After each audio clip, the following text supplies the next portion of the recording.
mantenerlo informado. Radio Análisis, una transmisión conjunta de las radios que piensan.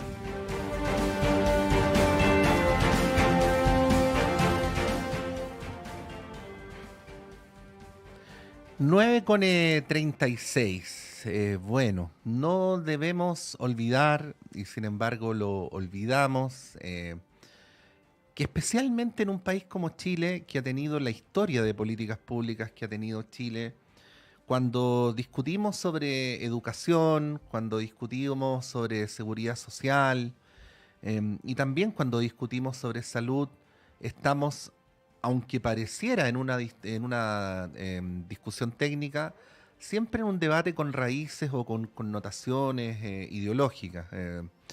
Y para eso es muy importante la mirada en perspectiva. Y lo digo introductoriamente a propósito de que, por ejemplo, ahora estamos discutiendo respecto a cómo cubrir las necesidades de salud de la población a propósito de la crisis de las ISAPRES. Estamos también en un proceso constituyente que tuvo una primera etapa malograda, una segunda que se está llevando a cabo. Y es en ese contexto que llegó hasta nuestro conocimiento, hasta nuestras manos, hasta nuestra lectura, un libro que hemos leído con mucho agrado, que nos ha parecido súper interesante y que de antemano digo que lo quiero recomendar, el libro cuyo título es Auge y caída del estado de bienestar en Chile y los cambios en su sistema de salud.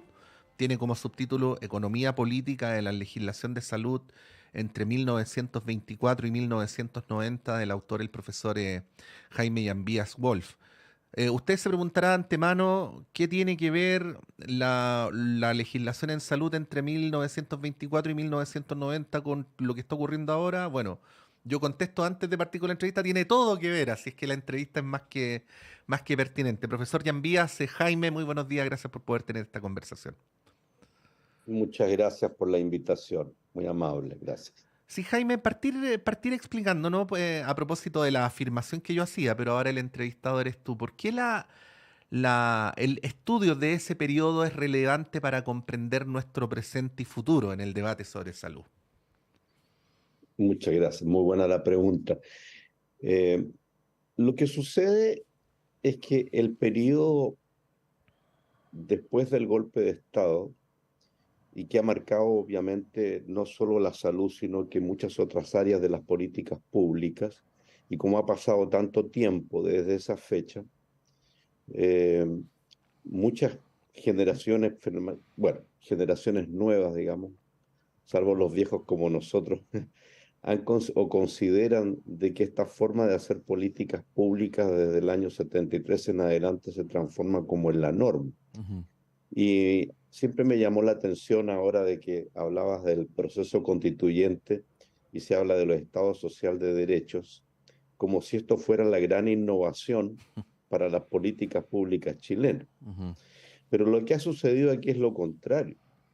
Lo que ha sucedido de que lo que sucedió con esto que yo llamo el modelo de salud mercado, no yo, sino que mucha gente llama el salud mercado, ha sido un paréntesis largo, pero ha sido un paréntesis en la tradición del Estado social que hemos tenido después de la independencia. Ujú. O sea, Chile ha vivido con distintas características y distinto énfasis lo que nosotros en términos muy genéricos pudiéramos llamar un Estado social de derechos, con muchas injusticias, todo lo que nosotros quisiéramos agregarle. Pero han pasado muchos gobiernos desde esa fecha, conservadores, los gobiernos radicales, los gobiernos de la democracia cristiana, o el gobierno de la democracia cristiana de Eduardo Frei Montalva, el gobierno de la Unidad Popular, los gobiernos radicales previos, en donde se ha mantenido una noción de que la salud es un derecho, con todas las injusticias y las diferencias que existen entre el sector público y el sector privado, que era prácticamente inexistente durante muchos años. Ujú. Entonces, lo que hemos vivido hoy, desde el año 73 en adelante, ha sido prácticamente un paréntesis de lo que ha sido la tradición chilena. Sí, Jaime, hay un episodio que me parece interesante, que no lo quiero mencionar arbitrariamente porque creo que dialoga con lo que acabas de decir, que fue este paréntesis tan extraordinario en nuestra vida que fue la pandemia, ¿no? Porque efectivamente asistimos, según lo que describe el libro, a una situación donde todavía tenemos un modelo de mercado en salud, pero en esa ocasión pasaron al menos dos cosas, ¿ah? Primero, que se develó la solidez de nuestro sistema de salud primaria, y muchos recordaron que ese sistema de salud primaria no se había forjado en la era del modelo de mercado, sino en la era del estado de bienestar en salud, ¿no? Pero en segundo lugar, esto que en ese momento de extrema urgencia pareció muy normal, y que era que a la totalidad de los habitantes del país se les vacunaba gratuitamente sin cobrarles, sin preguntarles de dónde venían, cuál era su sistema previsional, porque lo más importante era en ese momento el sentido común de que la salud debía ser cubierta universalmente. Te pongo estos dos ejemplos, pero quizás como para proponerte una suerte de paralelo a partir de ese paréntesis entre el antes y el ahora.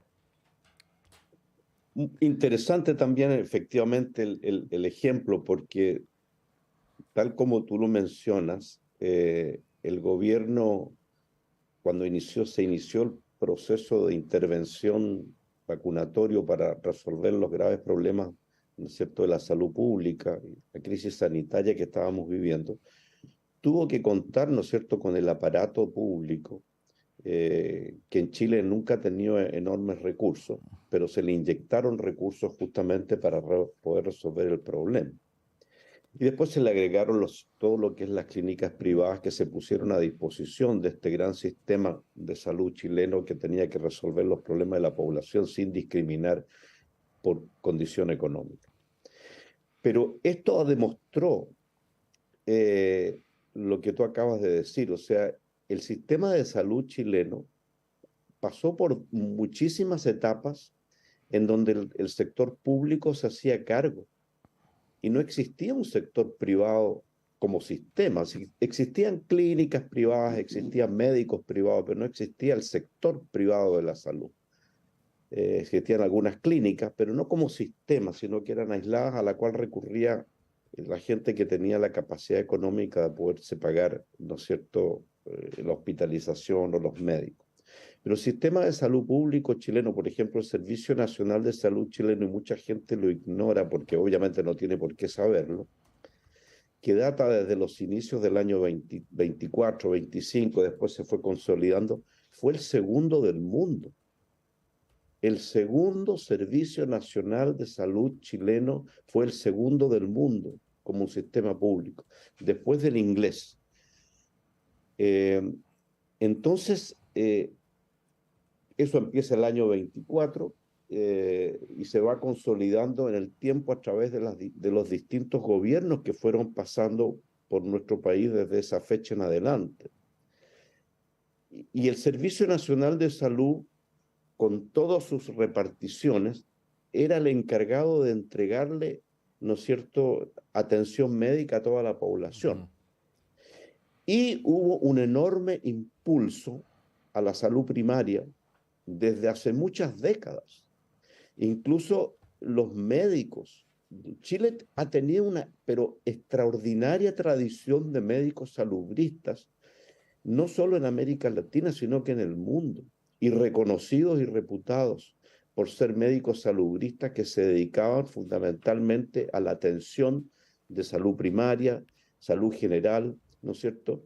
De manera que, en el fondo, la pandemia nos permitió a nosotros, en alguna medida, volver a los orígenes y rescatar la importancia que siempre ha tenido la salud pública en el país. Sí. Estamos conversando con el profesor Jaime Llambías a propósito de este libro. A quienes nos están viendo por Uchile TV y por las plataformas lo estoy mostrando. Se llama Auge y caída del estado de bienestar en Chile y los cambios en su sistema de salud. Aprovecho de decir, libro de Editorial Catalonia, a disposición de ustedes por si lo quieren. Yo agrego, lo deberían comprar, muy interesante. Y bueno, estamos asistiendo, Jaime, te estoy haciendo algunas preguntas que tienen por propósito retratar el libro, ¿ah? Obviamente profundizar en todos los contenidos es imposible y para eso está la entrevista, para propiciar la lectura, ¿no? Pero estamos asistiendo a un año donde se están cumpliendo los 50, el aniversario número 50 del golpe militar.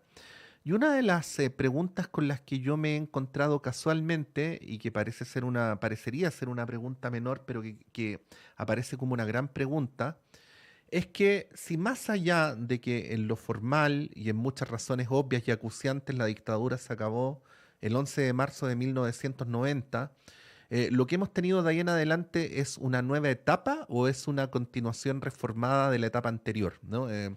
Esta misma pregunta se la hacía a un economista el viernes pasado, y ahora te la hago a ti, Jaime, porque lo que dice el libro es más o menos que lo que hemos tenido desde entonces hasta ahora es un modelo de mercado reformado, ¿no? Entonces uno podría extremar el argumento o seguirlo y decir, bueno, es la continuidad de lo que tuvimos entre el 73 y el 90. ¿Qué podrías decir al respecto? ¿Qué reflexión podrías hacer al respecto? Claro.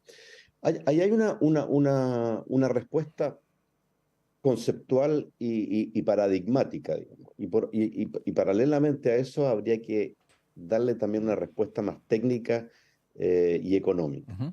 Vamos a la respuesta más conceptual y paradigmática. El año 73 se cambia el paradigma de salud en Chile y se va desarrollando lo que se llama, ¿no es cierto?, el modelo de salud mercado con la noción del Estado subsidiario. Entonces, lo que tenemos es un crecimiento y una voluntad, por eso digo que hay una voluntad también en esto, de transformar la salud en un negocio. Y para eso se necesitan ciertas políticas públicas. Una, ¿no es cierto? Y eso es un poco maquiavélico, se produce un deterioro importante de los recursos del sector público, es decir, los sectores públicos se empiezan a jibarizar. El aporte al sector público es cada vez menor y por una razón conceptual muy clara, porque no se cree, sino que se le entrega en medidas subsidiarias, porque se trata de buscar, ¿no es cierto?, que la salud se privatice. ¿Y por qué se privatiza? Porque también se transforma en un gran negocio. Entonces hay ahí la búsqueda de un mercado eh, que tiene que tener, para que todo sistema privado funcione, tiene que tener un mercado, y por eso se crean también, ¿no es cierto?, las ISAPRES. Las ISAPRES se transforman en empresas de seguro que financian con el 7% o un porcentaje de los recursos de los chilenos la cotización a la salud, porque tienes que tener un mercado que financia al sector privado. Entonces, paralelamente, las clínicas reciben este porcentaje del 7% porque la gente utiliza las ISAPRES para poder entonces acceder a los servicios médicos. Y eso se transforma en la lógica y en el funcionamiento, el sistema privado de un sistema de salud mercado. Desde el punto de vista técnico, ahí hay que hacer algunas salvedades porque también no se puede llegar a los extremos.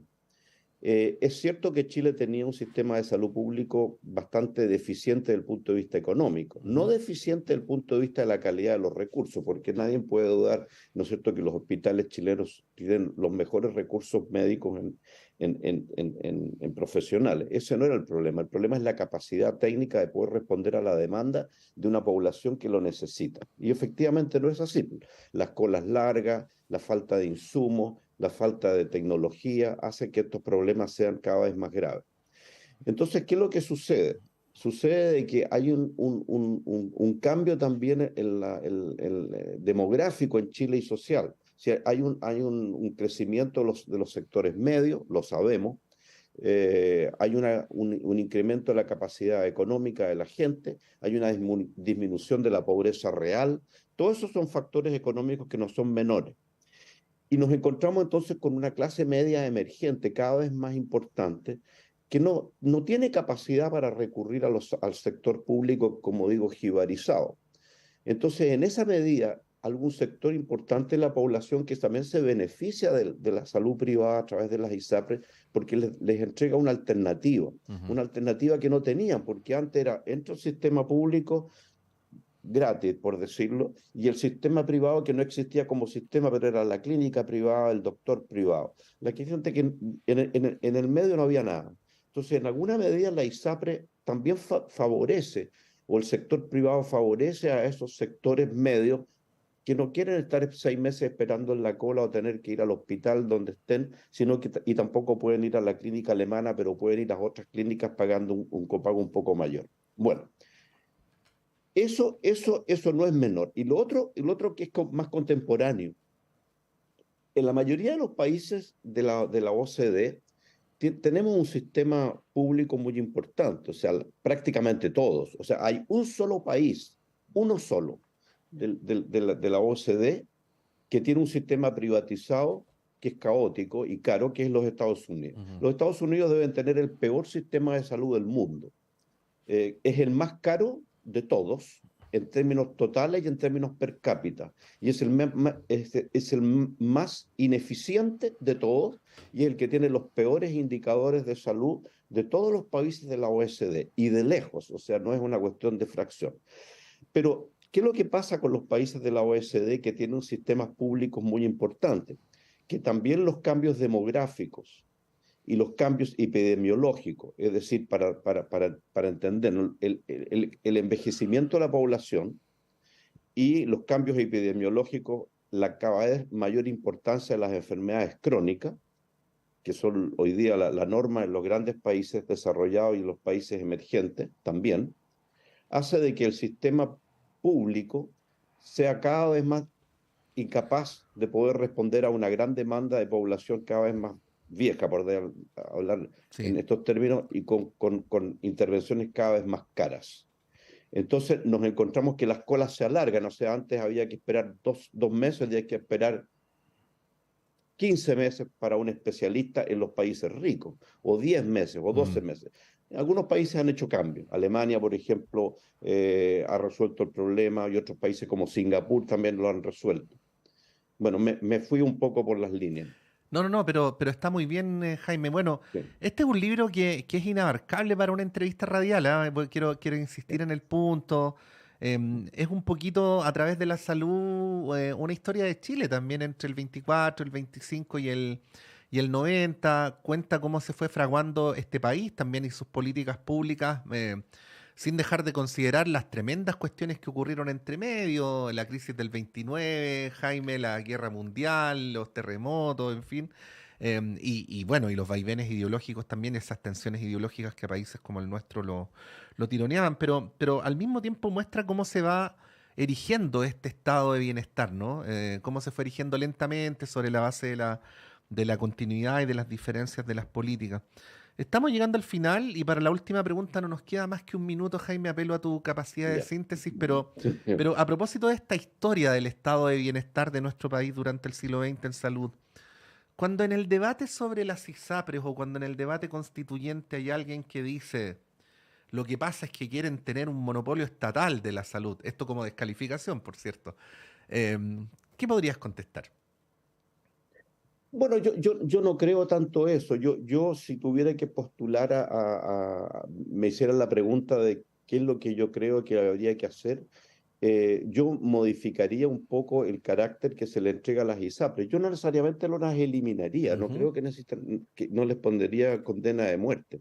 Yo creo que las ISAPRES tienen que transformarse en seguros complementarios, y así de simple. O sea, deberían existir, como existen en los grandes países desarrollados, sistemas privados que son complementarios a la obligación que tiene el Estado de dar salud a la población. Entonces, el Estado tiene que entregar salud a la población, es decir, en este caso, atención curativa médica, pero no puede impedir a que la gente que desee recurrir a un sistema privado complementario lo pueda utilizar.